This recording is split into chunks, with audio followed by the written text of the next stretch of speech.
Врсничко насилство, комплексен проблем.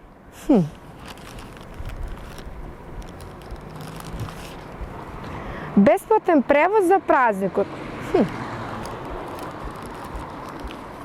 Шокантно, има 13 жени во својот харем и сите се бремени.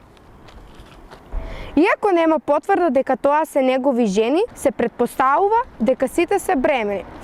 Глупост.